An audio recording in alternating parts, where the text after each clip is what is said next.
Hello and welcome. Today I'm in the Tier 9 Japanese carrier, the Taihou again. The game is on the map Islands of Ice and the enemy team has two carriers.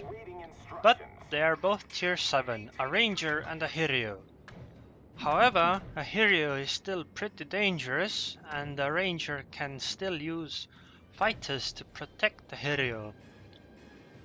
So, priority number 1 is to kill the Hiryu, or the Ranger, one or the other. I will use my fighter to guard my ship, and torpedo bombers and dive bombers to kill one of them. I start out by sneaking through the map edge, because if I go through the middle, the likelihood of me running into his fighters is high, which means they would just get shot down. Probably not all of them, but enough that my first strike won't be a kill. See, fighters are coming, and I didn't manage to get my dive bombers away in time.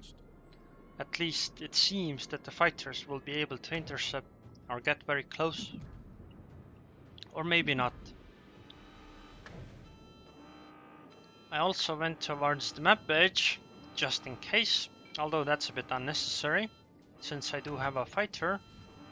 But I like to take advantage of every opportunity I can, but it seems the Ranger is attacking the battleship instead, so I guess I'm a bit less worried. I'll try to defend them a little, at least from torpedo bombers. When I click my fighter on a friendly ship, it automatically protects it, like ship fighters. I guess I was a little late with the attack on the torpedo bombers, so I'll use the attack on the Hiryu's dive bomber to panic it, and then stop. And try to protect this battleship instead by panicking the torpedo bombers. But it seems I messed up a little. Oh well, but this means they expended their attacks already, so I can freely just try to kill as much as I can with my fighters, but they were unable to even kill one group for some reason.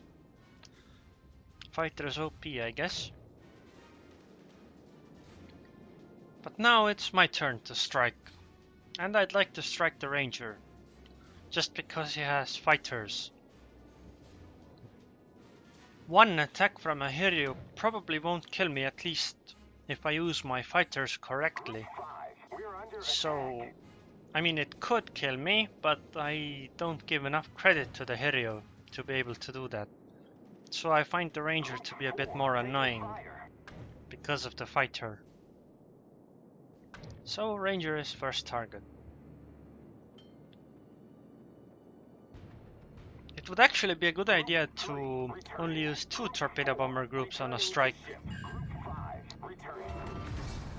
But he managed to die on the first strike with just torpedo bombers. Well, now I can just use my dive bombers to set the Hiryu on fire.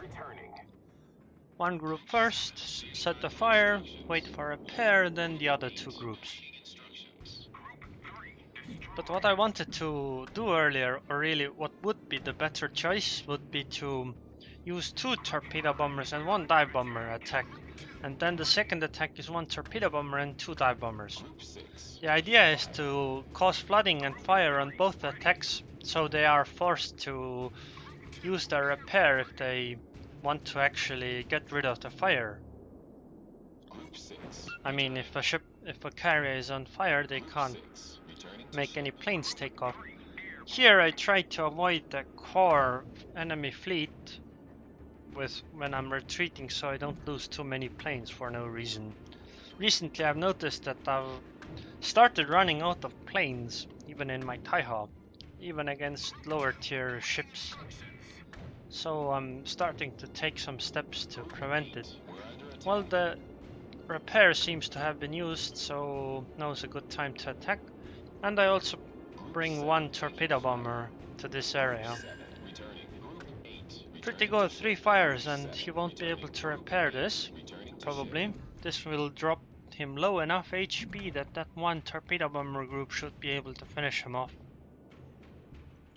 So now that essentially both carriers have been dealt with, it's time to start focusing on other ships with most of my other planes. So I bring my fighter closer. Oh, he can't launch any planes since he's on fire, so these are the last ones that will be problematic.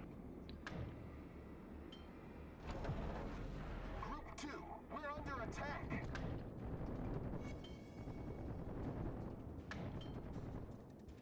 I leave one torpedo bomber alive because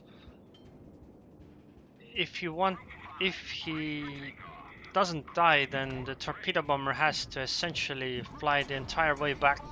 On top of that, ship's anti-air should be strong enough to kill that one plane, so it shouldn't be that problematic.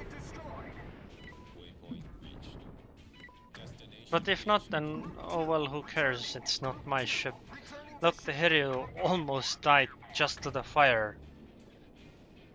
This is why fire flags are extremely powerful.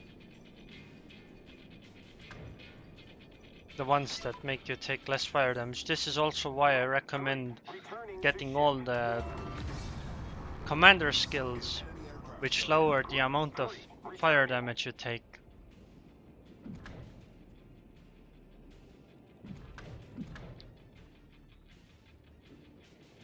But yeah, that torpedo bomber group finished it off. So now I should probably move behind some kind of island, just in case. There might be some stray torpedoes that come in, although we don't have those kinds of destroyers yet in open beta. But I mean, who knows? It's just a good habit to have.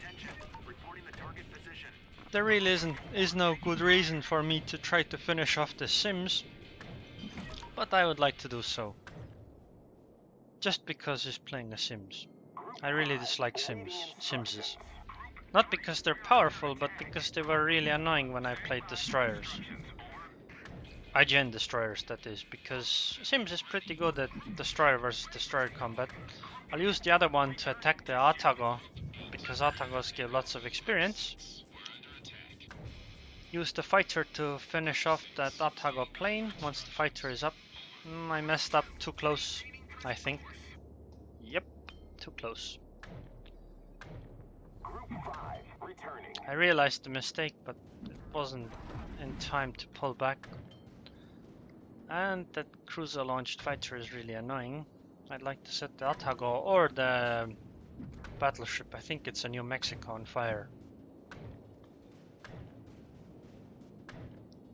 Two of the dive bombers are still on the ship because there's no reason to launch them, as I am currently cycling torpedo bombers, which are more important to get up in the air and to strike with than the dive bombers. Although I should take one of them up. And somebody's complaining in chat. I'm pretty sure it's about carriers. What I recommend doing with fighters is if you use your fighters to clear out cruiser or battleship launched fighters, select your fighter, click to attack on the enemy fighter, and then set a waypoint to pull back. This way your fighter won't stick around in the strong anti-air of ships for no reason. It's just a good habit to have, in my opinion. Also, you cannot so-called tank anti-air damage with fighters like I am doing right now. I'm here because of the plane, not to tank damage. You cannot tank damage. Anti-air will automatically prefer bombers over fighters. Oh, Sims. Let's try to finish him off this time. Well, this should be good now. Yep. Only 600 damage, so it won't really give much experience, but finishing off destroyers is pretty important in the long run. Although Sims is not so much, but most destroyers. That's how you deal with torpedo bombers. That New Mexico only took one torpedo. He's still pretty screwed because he has a battleship firing at him and he's completely alone, but still. That's essentially how you deal with it, but he's so far out of position that it doesn't matter. I'm not gonna waste torpedo bombers on him. I'll just use dive bombers. Because at this point I don't think he's worth it. As I saw earlier, I hit him with only one. I imagine I would be able to hit two now. But I can hit an Atago with two as well. And since this battleship is flooding, I think he's not going anywhere. He's not a threat either.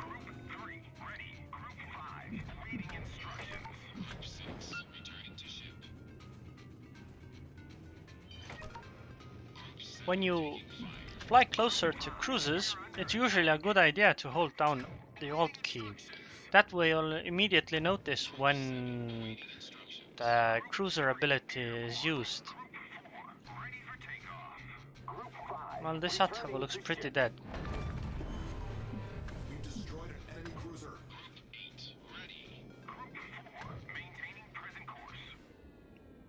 In fact, the entire enemy team looks pretty dead. I guess now would be a good time to start moving closer. It shouldn't be problematic anymore. The main reason why you should be very conservative with moving closer in a carrier is that the moment you get too close, you're pretty screwed.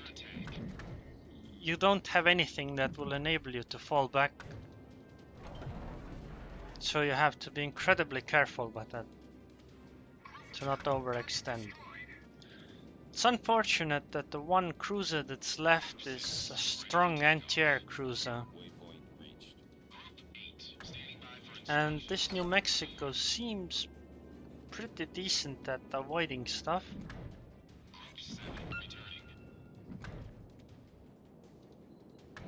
I would like to finish the cruiser off with torpedo bombers, but the New Orleans used his ability. So it's time to pull back.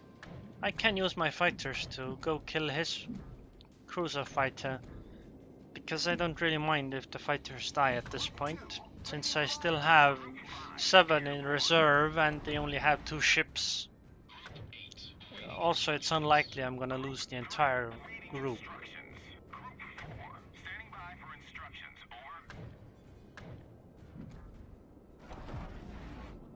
So now I have to wait until the panic ability wears off and then go in. Target destroyed. Group 2, awaiting instructions. 8 taking fire. Group 3, we're under attack. Group 6 standing by for instructions. Over. I'll try to set the battleship on fire, but I messed up. I flew way too close. Group 6 we're under attack. I'd like to hit the cruiser with torpedo bombers though, Group 6 awaiting instructions. but I'm messing up a little. 8 taking fire. On top of that, the cruiser is dodging pretty decently, but I managed to hit the battleship with my dive bombers, so that's okay. Wow, that anti-air power.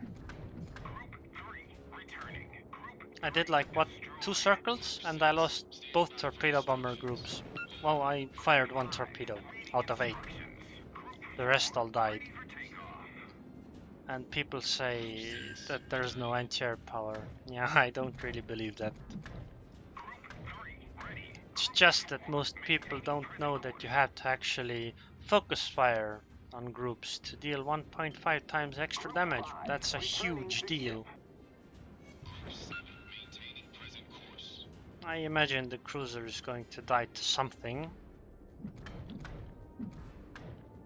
Probably the fire, the shell fire, but he didn't. He died to my... Surprising that he didn't have repair available. Oh well. Well, now it's just a battleship left. We'll see if I can actually kill him in time. I am helping with the capping, although really I'm just trying to sail through the cap, but it seems that one of our friendly battleships is very intent on finishing the capping. One thing I feel like I should try to learn to do better is to manage to get 3 torpedo hits onto these kinds of battleships. I can do them sometimes, but not every time. I would like to be able to do them more consistently. Returning to ship. Group 2, target destroyed. Group 2, awaiting instructions. Group 3. Well, I wasn't in time, but I imagine I would have killed him. Was a great game for me. Not so great for the enemy team. 19 more dive bomber hits than torpedo hits. That's surprising. Almost 3000 score. Good. And this is like 180k damage. Pretty good game. So anyways, if you like the game, or the video that is, then please subscribe, and thanks for watching.